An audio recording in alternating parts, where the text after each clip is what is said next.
Okay guys, this is a video to help explain page 334 in case you're having problems with it, alright? So this is dihybrid crosses, and what's interesting is it also has to do with selective breeding. We just talked about that. Genetically modified or genetically engineered, one way that humans interfere with other organisms is through selective breeding.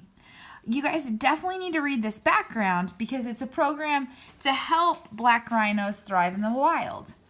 So what they're going to do is they're going to breed 2 rhinos and try to get desirable traits. The most important part is right here. It says that the desired traits are homozygous recessive. You'll learn from your reading that a prehensile lip or an extra long lip will help the rhinos. So they want this huge long lip. And in order to have a long lip, the rhinos have to have little p. And the other really good thing is huge giant ears. And those are also homozygous recessive. So giant ears would be little e. All right? So the first parent rhino that they're breeding is homozygous dominant for the prehensile lip. So he actually doesn't even carry the trait. But he does have the recessive allele, even though it's not expressed because he doesn't have both of them, for the longer ear, okay? And the other parent, she carries that recessive, that little p, but does not actually have the prehensile lip, but does have the extra large ear trait with little e. So you guys will go ahead and complete this Punnett square. And then you're going to use the data that you gather from this prediction to answer these questions.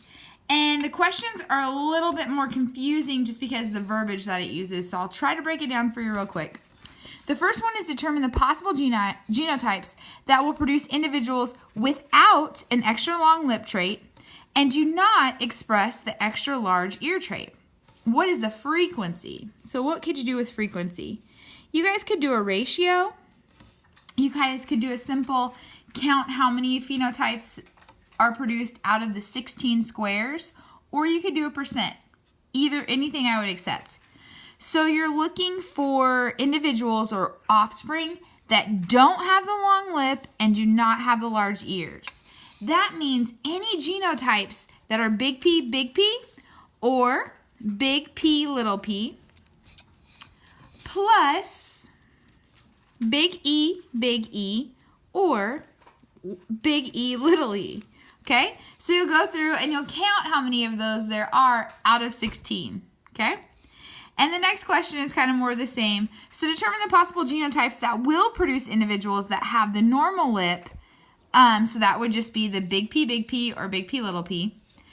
But do have the extra large ears. So that would be little e. Okay, so how many out of 16 meet that criteria? All right, keep going with those questions. If you get stuck on the words, just know that I will be in my classroom during lunch all next week except Tuesday, and I will be available during 4th hour advocacy. All right, so that was page 334.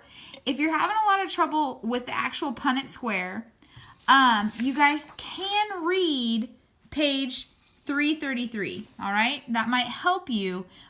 Especially with frequencies and just how to set up the Punnett square again. Remember, you're going to do that distributive property to figure out where to put the alleles in the Punnett square. All right?